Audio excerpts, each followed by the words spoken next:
Bismillahirrahmanirrahim. Assalamualaikum warahmatullahi wabarakatuh.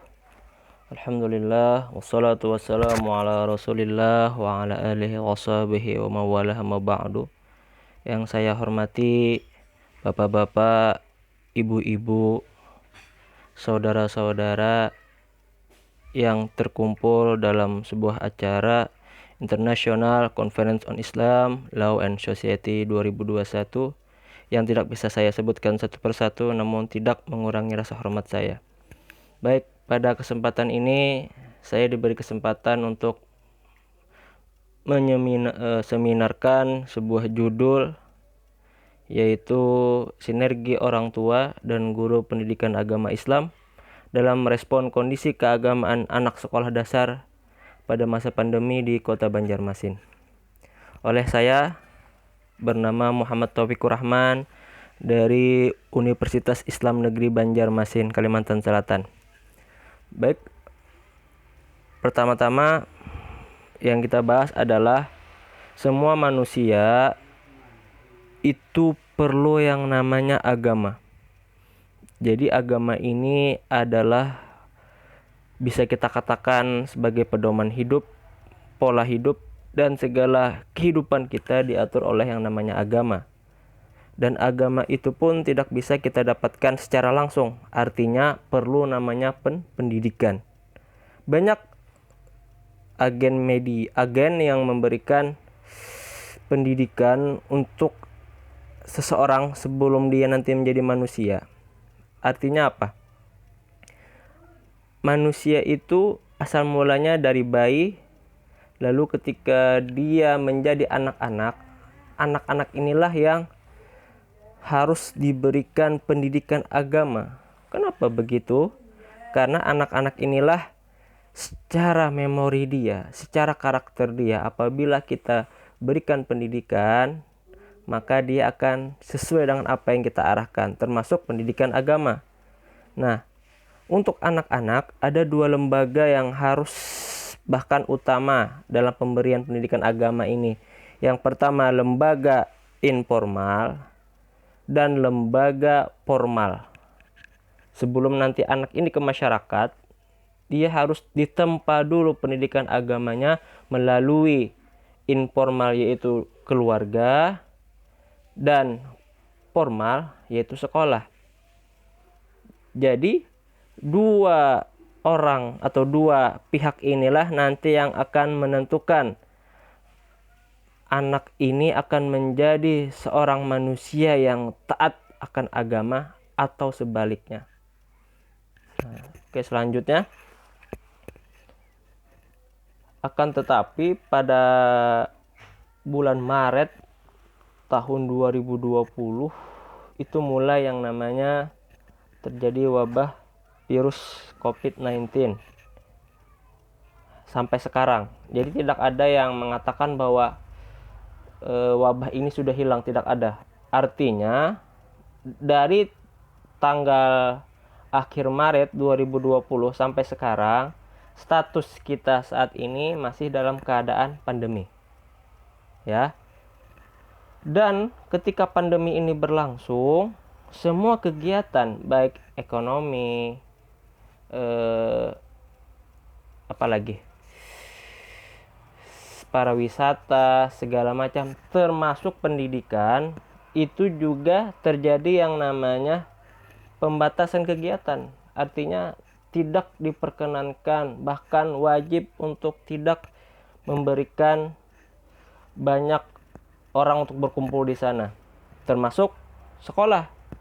Akhirnya sejak Maret 2020 hingga sekarang, sekolah itu oleh pemerintah diberikan kebijakan yaitu asal mulanya sekolah cuma untuk daring atau pembelajaran online. Namun setelah kesininya pemerintah mulai memberikan izin untuk membolehkan peserta didiknya pergi ke sekolah dengan catatan diberi cuma 50% yang hadir ke dalam sekolah. Artinya di situ ada pembagian shift. ada yang hari ini sip A, besoknya lagi sip B, seperti itu demikian. Artinya boleh tapi masih ada batasan. Artinya kalau sekolah saja tidak bisa sepenuhnya memberikan pembelajaran termasuk agama, berarti pendidikan agama ini lebih ditekankan kepada orang tua.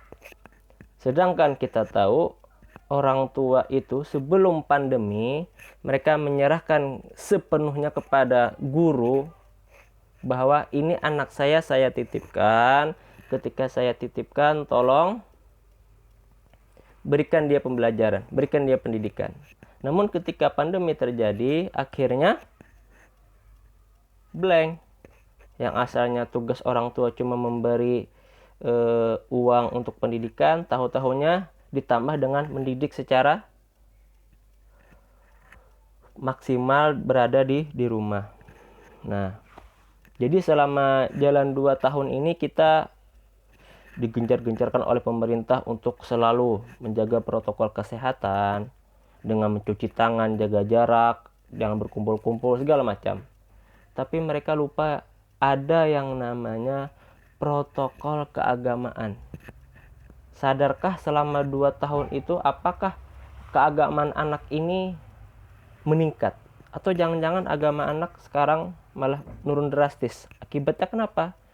Di sekolah tidak turun secara maksimal, majelis-majelis taklim ada yang libur, bahkan diberi batas, sehingga pemberian transfer ilmu agama, bahkan pendidikan pembentukan karakter, moral, adab, itu secara tidak langsung anak ini tidak seperti yang normal.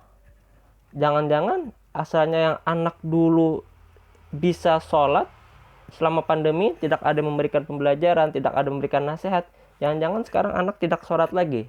Artinya apa? Kondisi agama pada anak itu juga lebih penting daripada kondisi kesehatan kita di dunia pada saat ini. Atau jangan-jangan yang asal mulanya anak ini hafal surah Al-Fatihah, jangan-jangan tidak hafal lagi. Gara-gara apa? Tidak ada menerapkan protokol keagamaan. Artinya orang tua dan guru, lebih khususnya guru pendidikan agama Islam, harus memberikan yang namanya pendidikan agama Islam secara bersama-sama. Nah, jadi perlu yang namanya sinergi antara orang tua di rumah dan guru pendidikan agama Islam. Untuk apa? Membentuk pendidikan agama anak secara menyeluruh. Walaupun pada saat ini kondisi kita tidak memungkinkan untuk normal dalam memberikan pendidikan agama Islam. Jadi banyak cara yang dilakukan oleh orang tua dan guru PAI selama pandemi ini masih berlangsung. Ya, peran orang tua ada 3 yang harus mereka lakukan selama pandemi ini. Pertama, mereka harus memberikan pendidikan tauhid pada anak. Ya, meskipun mereka di rumah harus diberikan pendidikan tauhid. Kenapa? Karena tauhid ini pembelajaran yang sangat penting. Yang kedua, harus diberikan yang namanya pendidikan ibadah. Tanpa tauhid yang kuat dibarengi dengan ibadah yang kuat, dan juga perlu yang namanya pendidikan akhlak. Sedangkan peran dari guru agama Islam, yang pertama mengajarkan ilmu pengetahuan agama Islam, menanamkan keimanan, mendidik anak agar taat beribadah, serta mendidik anak agar berbudi pekerti yang mulia. Jadi selama pandemi, sinergi orang tua dan guru PAI dalam merespon keadaan anak, khusus agamanya, ada 3. Yang pertama, adanya komunikasi aktif antara orang tua dan guru PAI. Yang kedua, mengawasi media yang digunakan anak.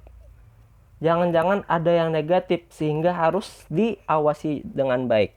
Dan yang ketiga, berkomitmen membentuk karakter religius kepada anak agar selama pandemi ini kondisi agama anak terjaga.